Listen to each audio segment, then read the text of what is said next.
എങ്ങനെയാണ് ഇത്രയും വലിയൊരു മേഖലയിലേക്ക് വളരെ പ്രയാസകരമായിട്ട് ഉള്ളൊരു മേഖലയാണ് സിനിമയിലേക്ക് എങ്ങനെ കടന്നു വരിക എന്നുള്ളത്? എങ്ങനെയാണ് അതിൻ്റെ ഒരു തുടക്കം? അല്ല, നമ്മൾ ഈ സിനിമയൊക്കെ കണ്ട് കണ്ട് കണ്ട് കണ്ട് ശരിക്കും പറഞ്ഞാൽ അഭിനയമോഹമായിരുന്നു മനസ്സിലുണ്ടായിരുന്നത്. അവിടെ നിന്ന് ഞാൻ ഫസ്റ്റ് ഒരു ഡോക്യുമെൻ്ററി പ്രൊഡ്യൂസ് ചെയ്തുകൊണ്ടാണ്, ഞാൻ പ്രീ ഡിഗ്രിക്ക് പഠിക്കുമ്പോൾ ഒരു ഡോക്യുമെൻ്ററി പ്രൊഡ്യൂസ് ചെയ്തുകൊണ്ടാണ് ഞാൻ ഈ മേഖലയിലോട്ട് കിടക്കുന്നത്.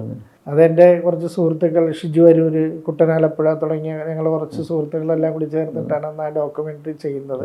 കിഴക്കിൻ്റെ വെനീസ് എന്നും പറഞ്ഞ് ആലപ്പുഴ ഡിസ്ട്രിക്റ്റിൻ്റെ ടൂറിസത്തെ പറ്റിയായിരുന്നു ആ ഡോക്യുമെൻ്ററി. അതിനുശേഷം അന്ന് ഈ ഷോർട്ട് ഫിലിംസ് അല്ല, അന്നത്തെ കാലത്ത് ടെലിഫിലിമുകളാണ്, ടെലിഫിലിം ആൽബംസ് ഇതെല്ലാം അത് എങ്ങനെ വന്നാലും ഒരു 10-28-30 വർഷമായിട്ടുണ്ടാവും തീർച്ചയായിട്ടും. അതിനുശേഷമാണ് പിന്നെ സിനിമ. അവിടെ നിന്ന് ഞാൻ പിന്നെ ഇവരുടെ കൂടെ കൂടി പിന്നെ സീരിയൽ മേഖലയിലോട്ട് കിടന്നു. അവിടെ നിന്നാണ് ഞാൻ സിനിമയിലോട്ട് വരുന്നത്.